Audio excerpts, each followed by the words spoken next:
The 46th President of the United States, Joe Biden.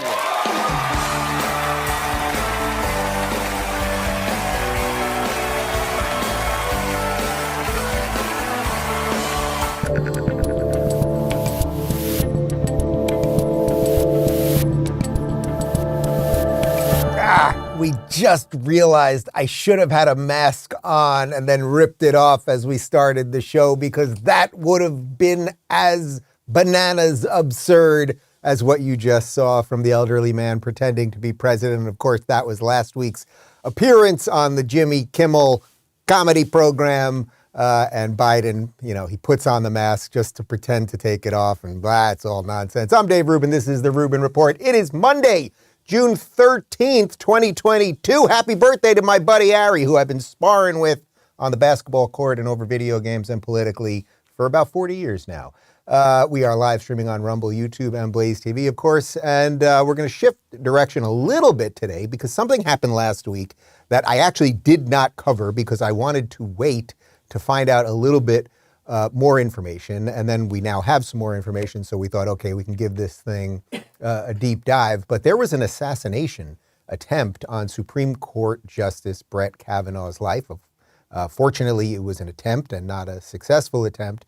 But the media sort of shenanigans around it, either not talking about it or confusing the issues about it or sort of excusing it, I think gives you some real insight, and not only to where the media is at the moment, but where the Democrats are at the moment. And then there's been some pushback. I sense that the young people are getting red-pilled and real fast. So that's what we're going to be doing today. Quick reminder, everybody, I will be at the Miami Improv on July 14th.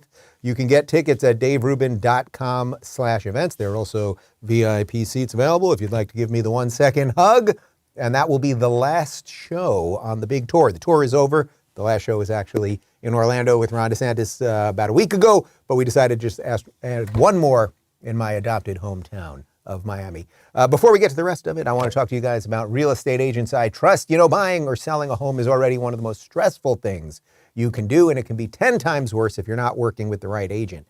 Generally speaking, our homes are our biggest investment. That's a lot of responsibility, and you need an agent who can take that seriously. That's why I recommend Real Estate Agents I Trust. They work with only the best agents in every market. They do their homework talking to an agent before inviting them to join their network. And here's a big one. They only work with full-time pros, no part-time or inexperienced agents.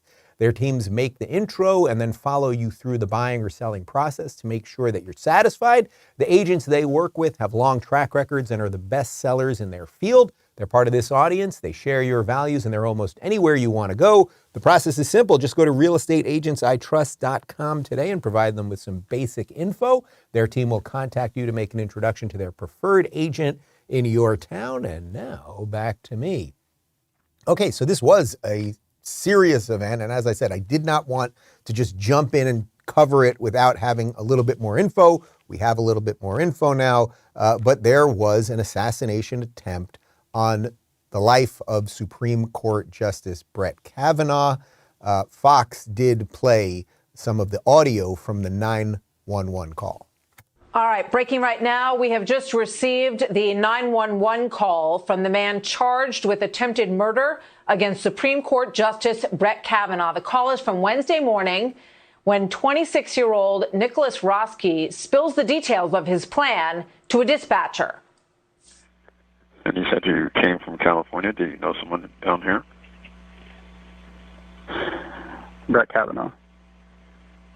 You said red, like the color? Brett. Rex. The Supreme Court Justice. Okay. And you came alone? Correct. Okay. And what were you coming to do? Just to hurt yourself and him, or what was going to happen? Correct. Okay. So there you have it, laid out pretty cleanly. The kid, in essence, who was going to do this, saying exactly what he was going to do on tape. Now, you may not have heard about this. I'm guessing, actually, if you watch mainstream media, although then what are you doing here watching this? But if you know someone that watches mainstream media, they may not have heard about this thing because mainstream media is basically ignoring it. And my favorite slow motion conservative, that's what I'm going to call him from now on, slow motion conservative, Bill Maher, he actually did cover it this past Friday. And one of the things that Bill Maher does quite well is basically 2 years after everything that conservatives have been saying, he usually says it when it's safe to do so, and then everyone applauds him as the last sane liberal.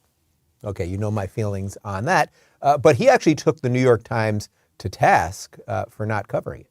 Point is, I think your point, and the point I would agree with is, the New York Times buried this. Yeah, it was like a tiny thing below the fold. If this had been a liberal Supreme Court justice that someone came to kill, it would have been on the front page. And that's what's so disappointing about a paper like the New York Times, because they just wear their bias on their sleeves, and if it's not part of something that feeds our narrative, fuck it, we bury it.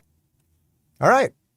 Credit where credit is due. Yes, that's right. The New York Times sucks. The New York Times lies about everything. The New York Times covers certain things if it helps the liberal agenda, and doesn't cover certain things if it helps the conservative agenda. The New York Times is propaganda. The New York Times is all in for the Democrats, which are the same people that Bill Maher supports. So this is not an attack on Bill Maher. This is my usual Bill. Hey, if I had a red pill in my hand, I would throw it at the screen right now. Let's get some red jelly beans around here and start doing that, okay?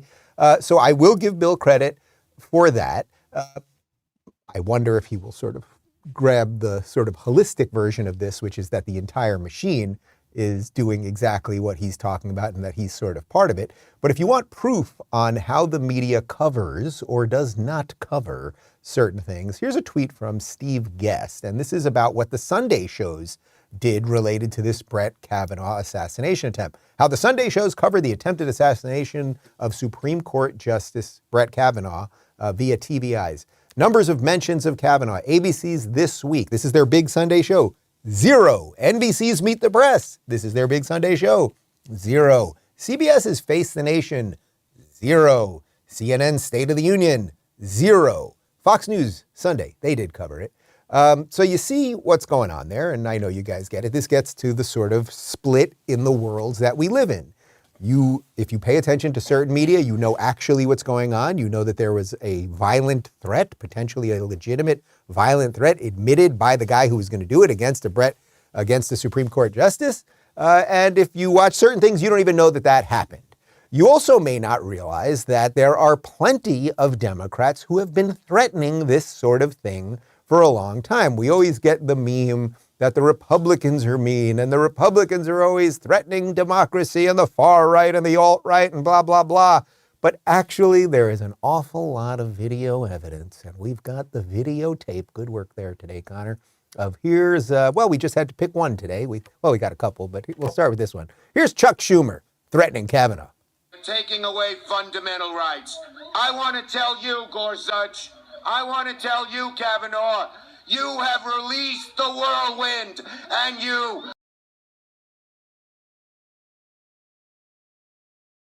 will pay the price. You have released the whirlwind, and you will pay the price. I think we had a little audio freak out there, but that's what Chuck Schumer said. You have released the whirlwind, Gorsuch. You have released the whirlwind, Kavanaugh, and you will pay the price. Now, I'm not saying that's a direct call to violence. They dance around things in a certain way. They use words in a way that you can't quite tell. But we do know that if that had been Ted Cruz or Rand Paul saying something like that about Ruth Bader Ginsburg, of course, everyone would be saying this is an insurrection. They are calling for violence, et cetera, et cetera. We do know about the guy who was a huge Bernie supporter who shot up the congressional softball game and nearly killed Steve Scalise amongst, shooting a bunch of other people over there and everything else. Okay. You also might remember Lori Lightfoot, and we should have just a general scare warning. I know we have our nonsense warning. We should have a scare warning when we're going to show something to Lori Lightfoot. Remember this one from Lori Lightfoot? This is about 2 weeks ago. To my friends in the LGBTQ plus community, the Supreme Court is coming for us next. This moment has to be a call to arms. Now, call to arms seems like that means pick up your arms and do something about it. That actually would be a violation of the law because you're not allowed to violently threaten people, as it seems that she is doing. Now, again, if Trump did that, impeach. Ted Cruz does that, bad guy. Democrats do it, they're somehow good guys. Here's Lori Lightfoot defending her call to arms. Will you rescind your violent tweet to call to arms? No, let him talk. The more he talks, the more stupid he sounds. Please continue. Will you rescind your call to arms tweet in the light of the mass shooting in downtown Chicago? So, as stupid as you think that may be. Somehow, the call to arms, a call to action that I issued in the context of the Supreme Court's decision to overturn Roe v. Wade and basically turn back the clock 50 years' time, where women are not going to be able to be in control of their bodies. No, sir, I will not stand down. I will not retreat, because women in this country are not going to stand for some unelected body to tell us that we don't have the right to control the circumstances and the when and where in which we produce our children. All right, clown, ridiculous people applauding for her. She completely misses the point there, which is that she specifically said call to arms. Those are her specific words, but we're 50 years of rights, okay, blah, blah, blah. We pulled up the numbers from this past weekend. She is the mayor of Chicago. 10 people were shot dead in Chicago this past weekend. 62 were shot. 62 were shot. Generally, when you're shooting somebody, you're trying to kill them. So those are 62 counts of attempted murder. You will not hear about that on CNN, obviously. You will not hear about that on NBC or anywhere else. In almost every case, it's a black man shooting another black man. I don't really care about the races of any of these things, but again, they only cover certain things and not others. 10 people killed in Chicago this past weekend. But it's not just that they instigate this stuff with their words that get as close as possible to direct threats. So you have Lightfoot, call to arms, you have Kavanaugh, or we have Chuck Schumer, get in their faces, blah, blah, blah. Here's Nancy Pelosi just in the last couple days completely dismissing the threat, the very obvious and real threat that Kavanaugh was under. Madam Speaker, how can you say that the justices are protected when there was an attempt on Justice Kavanaugh's life? You said the justices are protected, but there was an attempt on Justice Kavanaugh's life. It's protected. The How? justices are protected. This issue is not about the justices. It's about staff and the rest.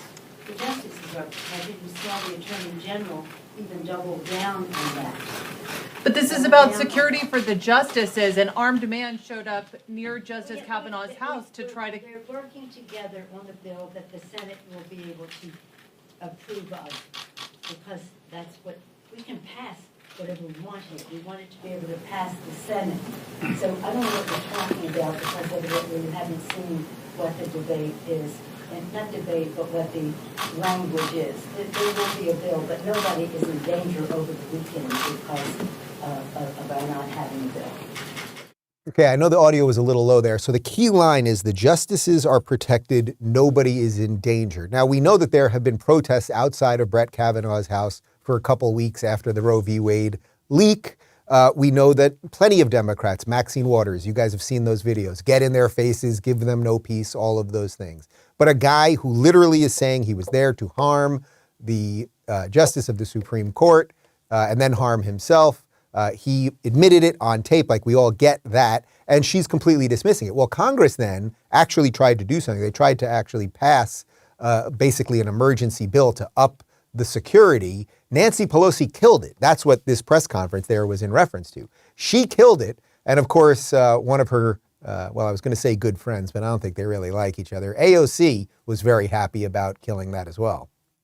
Now, I wake up this morning and I start to hear murmurs that there's going to be an attempt to pass the Supreme Court supplemental protection bill.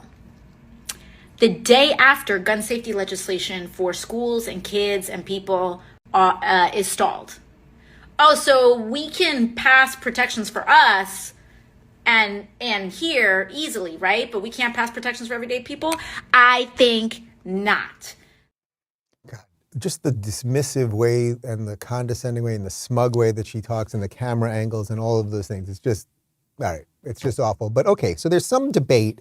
We can have some honest debate about gun safety legislation. You know my feelings on it, that more laws are not going to solve this. We have a much deeper problem than more laws and all that. The reason I showed you that video, though, was because if you really understand the way AOC thinks, what she's saying is, she's not saying that we shouldn't pass this Supreme Court, this defense of Supreme Court justices, that there's not more we can do. We can have this supplemental bill to make sure that they're safe. She's not saying we shouldn't do that. She's saying because I didn't get what I want, we are not going to ensure the safety of the Supreme Court justices. Think how profoundly evil that is. But it goes right to the heart of everything that progressives are. It goes certainly right to the heart of everything that AOC is.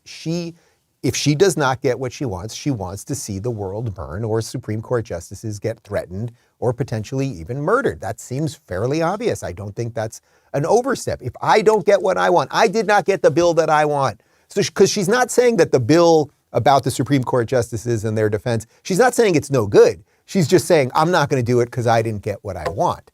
Well, we've got more from AOC, and I apologize in advance, but this is actually super interesting. She went on CNN this weekend, and Dana Bash, love that name, Dana Bash, because watching CNN, it's like being bashed in the head. Dana Bash asked her if she was going to support Biden in 2024. I just want to ask about President Biden. He is saying he's going to run again in 2024. Will you support him? You know, if the president chooses to run again in 2024, I mean, first of all, I'm focused on winning this majority right now and preserving a majority this year in 2022. So we'll cross that bridge when we get to it. But I think if the president has a vision, and that's something certainly we're all willing to entertain and examine when the time comes. That's not a yes. Yeah, you know, I think we should endorse when we get to it. But I believe that the president has been doing a very good job so far. And, you know, should he run again, I think that I think we'll take a look at it. Okay. But right now we need to focus on winning a majority instead of a presidential election. Man, one of the people that like examines body language and everything would have a field day with that. The way she's shaking her no as she's saying yes, where she laughs, all of those things. But there's a few interesting things about what happens right there. Now, first off, remember when they handed Biden, when they made all the backdoor deals and they handed Biden the nomination, which is exactly what they did, right? Let's not pretend that it was anything other than that. All the competition dropped out on Super Tuesday. They promised Gay Pete a job. They did all of those things, right? It's just obvious. The machine wanted Biden. He was the easiest one that they could let in. Okay, so be it. But when they did that, what the mainstream media and what most of my somewhat sane liberal friends or what most centrists said was Biden would not be the crazy leftist. That was the whole idea of the Biden campaign. He's not the socialist lunatic Bernie. He's not a woke crazy person. He's an old Democrat, and things will get back to old Democrat ways. It'll be sort of like a Bill Clinton kind of thing. You know, he's just Joe Biden. He's sort of nothing, but nothing's better than the socialists. Well, Biden has governed like a far left lunatic. Now, obviously, Biden is not in charge. Who's in charge? I'm not quite sure. I'm pretty sure it was Barack Obama in the Easter Bunny outfit a couple weeks ago. But he has governed as a woke leftist. He has tried to destroy the economy, inflation, gas prices, disastrous withdrawal in Afghanistan. We can go through all of the things, right? You know all of the things. Try to buy a couch, see what happens. I tried to buy a stool yesterday, an outdoor stool for a bar. And I bought it, the same exact stool that I was buying, that I bought last year was $79. It's now $139. That tells you everything. Anyway, the Biden thing's a disaster. But what AOC is saying there is really what she's saying. The subtext is, even though he's given us everything we want, basically, yes, he didn't get rid of, college. He didn't blow away college loans and all that kind of thing. But he's pretty much done everything as a crazy leftist. But he's not good enough for us. And I guarantee you, mark my words right now, one of you, write this down, when Dave Rubin said it. The thing that comes after Biden in the Democrat Party is going to be so much worse. Because in some ways, he was the last line of relative sanity with these people. It hasn't acted as sanity, but it was the last moment that the Democrats would pretend to be sane. The next thing that comes after him, which will be pushed in by AOC when she stabs Biden in the back and they get rid of, even though Pelosi's bananas leftist now and Schumer, these people who weren't their whole careers like completely insane, when they stab all of them, then they will finally burst forth and be what they are. Remember, they pretended to be Democrat socialists for years. They don't even say that anymore. They say that they are socialists now. There is a major socialist movement in this country, and they have plenty of blue check Twitter accounts on our capitalist Twitter. But it's interesting because she's basically saying it. She's saying in a weird way what we know to be true, which is that they're going to destroy Biden. I don't even know that Biden is going to make it, right? I mean, they should have 25th Amendmented him already. The guy cognitively obviously is not there. We all know all of these things. And now let's shift to what Biden is doing, because he knows he's sort of on borrowed time, but every now and again he has to pretend that he's really tough. So first off, he did not say anything about the Brett Kavanaugh situation. He's been questioned many times by the media. They usually just rush the media out. But he did not say anything about it at all. Here's a generic one from Biden, just about what he wants to do to his political opponents. You know, I have to admit to you, a lot of us elected officials have been in office for a while. Every once in a while, something you learn makes you viscerally angry. Like if you had the person in front of you, you'd want to pop them. No, I really mean it. Oh, no, I really mean it. I'd want to pop them. Now, that's interesting, considering all the gun violence we've had for a while. Pop them. Now, he was going like this, so I think he meant punch him. But he wants to punch his political opponents, or maybe pop them. That's what Joe Biden wants to do. And no, I really mean it. No, I really mean it. It's not one of the usual nonsensical things that I say. I really want to punch or shoot these people. That's Joe Biden. But he basically spent his weekend covering his butt for all of the bad stuff that we see out there. Inflation, gas, supply chain, all of the rest of it. Jackie Katowitz on Twitter had some interesting info on what's going on with the economy right now. Inflation just hit a new 40-year high. The overall CPI is up 8.6% since last year. Gas is up almost 49%. Fuel, 106%. Meat, poultry, and fish, 13%. Milk, 16%. Eggs, 32%. Coffee, 15%. Used cars, 16%. Airline fare, 38%. Real average hourly earnings, down 3%.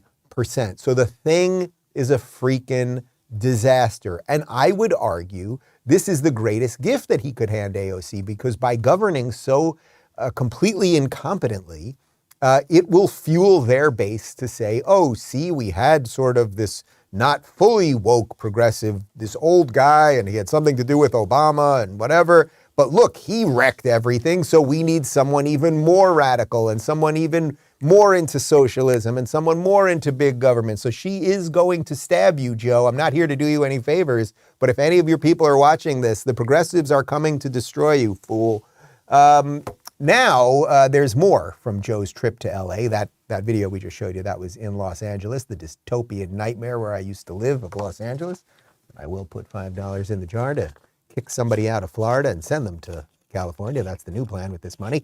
They asked Biden what he's doing about all of these problems, and you're not going to believe it, but he found somebody else to blame. Well, he's labor from forehead to the tip of his toes. He used to run the laborers out union. Look, folks, today I'd like to speak about my top economic priority, fighting inflation. I understand Americans are anxious, and they're anxious for good reason. I was raised in a household when the price of gasoline rose precipitously. It was the discussion at the table. It made a difference when food prices went up. But we've never seen anything like Putin's tax on both food and gas.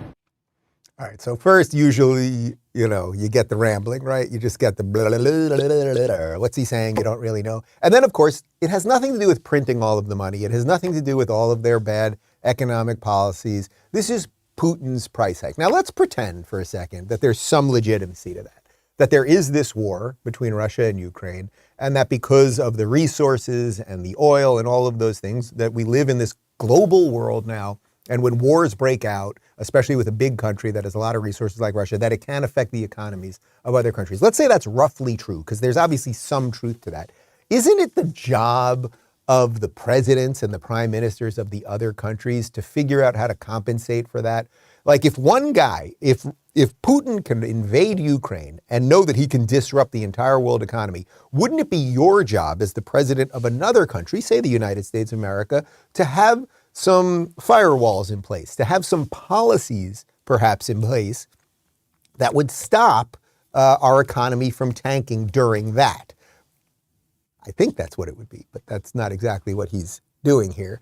Also, he's just sort of incoherently saying that ExxonMobil is marking up their prices for profit. I don't know that that's even true. But also, I don't blame oil companies for making money. I don't blame anyone for making money. I guess there's some level of some argument. Okay, maybe they're making too much money right now or something like that. I'm not even sure that that's actually a legit argument. But again, that's not why the economy is tanking. It's tanking because you guys are borrowing like crazy people, you're spending like crazy people, and you're printing money like crazy people. That's really the problem. It isn't just that when Putin goes into Ukraine that Exxon is like, now we'll stick it to the people. Like, that's just not how it works. They're making money. Exxon's making money because their stock is going up. But okay, let's move on. Here is, we're going to keep me on the screen for this one. Here's Biden with some more wizardry. Exxon's profits, are you going to go after them? We're going to make sure that everybody knows Exxon's profits. Why don't you tell them what Exxon's profits were this quarter? Exxon made more money than God this year. Wow. God better get a new accountant. Exxon made more money than God. Good God, this man's an idiot. This man is an absolute idiot. Well, what else did he do this past weekend? He spent some time with the evil dictator of the North, Justin Trudeau, and, well, look at this.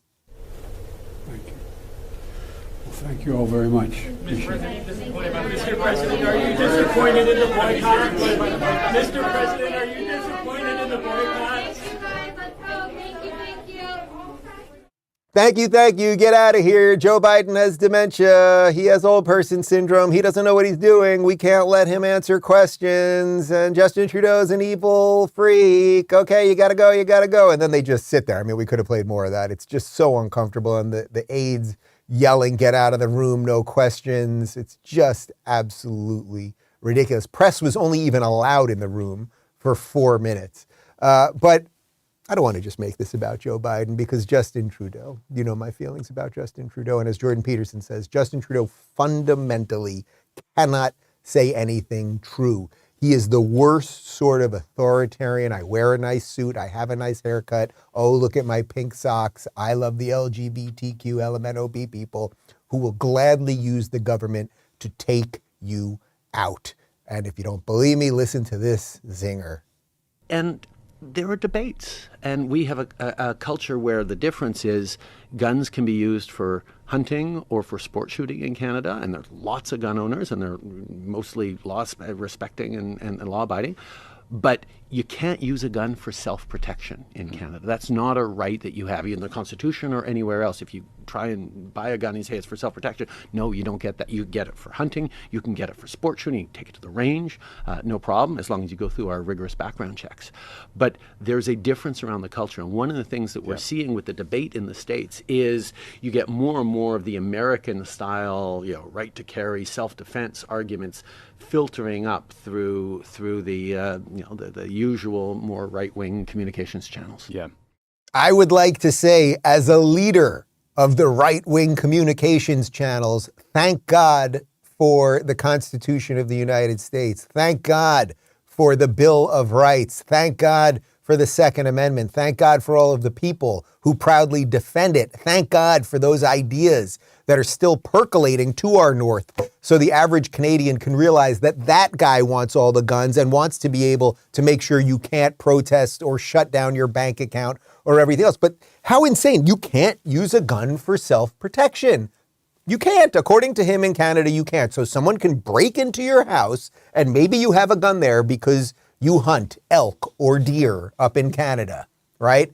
You can't use that gun to defend yourself. The state should only have guns. That's the way he wants it. But now, because you know I like to bring these things around and give you some hope, there is something happening. Because it's not just AOC that is turning on Biden. Youth culture is turning on Biden and the Democrats and Trudeau and all these things. Young people are waking up, which of course is always why the threat of censorship just sits there, because the more people wake up, the more they have to clamp down on people who are thinking freely, who are thinking things through for themselves, who are, flickering that light. The neurons are firing again. They're swallowing that red pill. So this Jake Paul guy, he's got 20 million subs on YouTube. He's got 4.3 million followers on Twitter. He's huge for the young people. I'm not exactly sure what he does. He does like prank videos and he occasionally fights people or something.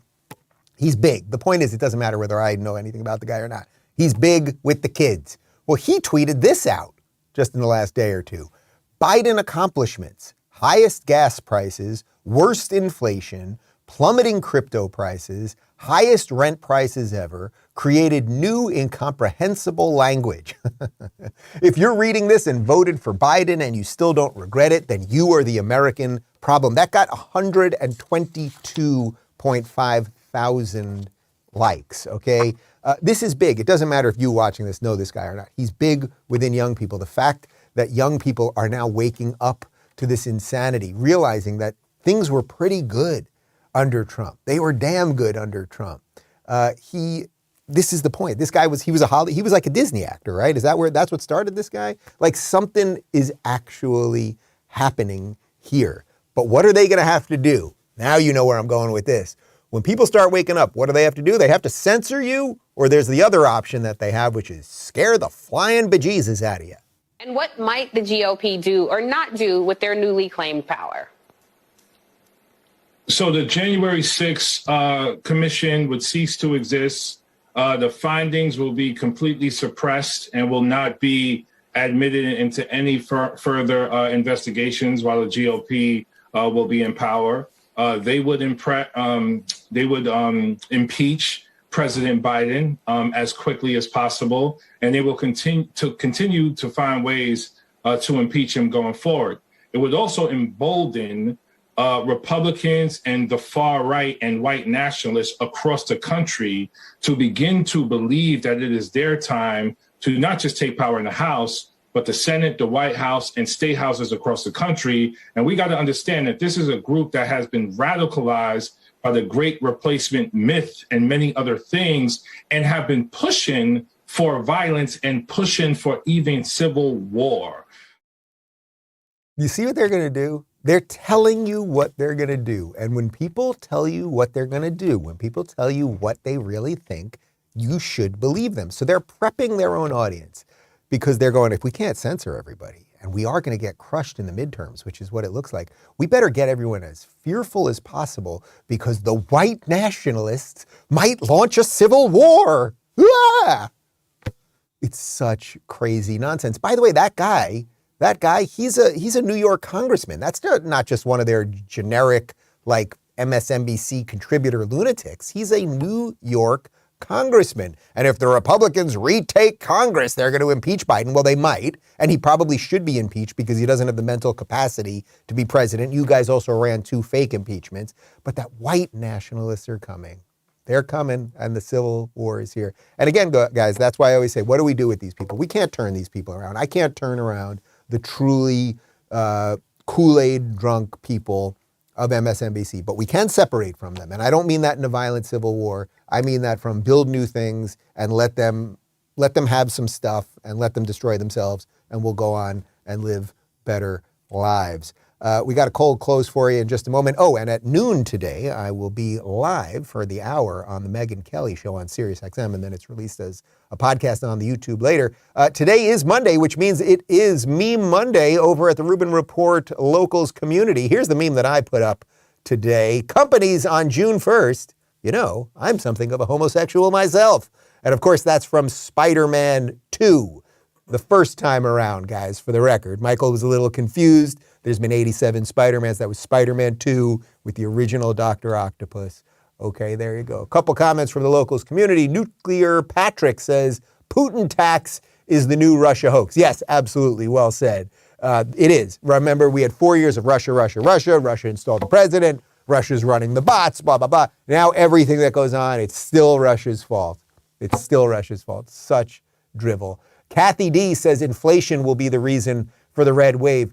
Yeah, I mean, maybe more than anything else, inflation will do it. I think you can make an argument that the critical race theory stuff and the gender stuff in schools, once they started really, really going after the children, that woke up a lot of sort of apolitical people, right? So there's the general political people who see inflation go up and they realize, oh, that is connected to the policies of these dingbats.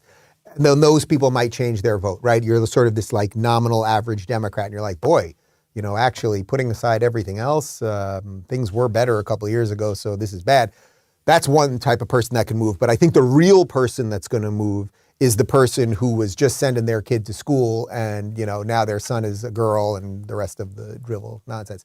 Fat Dog Creatives says, at least Maher is seeing it any day now. I think he'll wake up. Yeah, look, again, all of my criticisms of Maher, even when they're a bit intense, are they're measured in that I want him to get there. I want him to see that right now, Bill Maher, you finally, maybe for the first time on your show, said that the New York Times is propaganda. Well, it's like, okay, we've been saying it for 10 years, right? And by the way, there were people before us that were saying it long before that. So it's like, either get there or we do have to call you out, which is just like, oh, you're just a slow motion conservative, right? We should do a segment on the show called Double Take with Bill Maher. And we'll just do things that he said 2 years ago where he was getting Democrats elected. And then 2 years later, he does the double take and he's like, oh, see? And it's like, oh, but you're just repeating all that crazy conservative stuff. Guys, as always, you can join us and play along at rubinreport.locals.com. By the way, we will be releasing, we're going to discuss it after, we will be releasing my full stand-up set from the final show, the show in Orlando. It's about 40 minutes of stand-up, completely unedited. I think you will see that comedy actually is back. It's just not coming from the political side of the aisle that the mainstream media has taught you. We will be releasing the full thing on Locals. Every annual subscriber to the rubinreport.locals.com community will get it, whether you're a subscriber now or a new subscriber. I'll have some more info on that soon. My full interview with Florida Governor Ron DeSantis is up on YouTube and Rumble, and of course it's been up on Locals already. And finally, we got a funny cold close for you. Happy Monday, and I'll see you tomorrow. President Biden continues to campaign for more economic chaos. Meanwhile, I don't know about where you live, Jesse, but in my state, the price of gas is so high that it would be cheaper to buy cocaine and just run everywhere.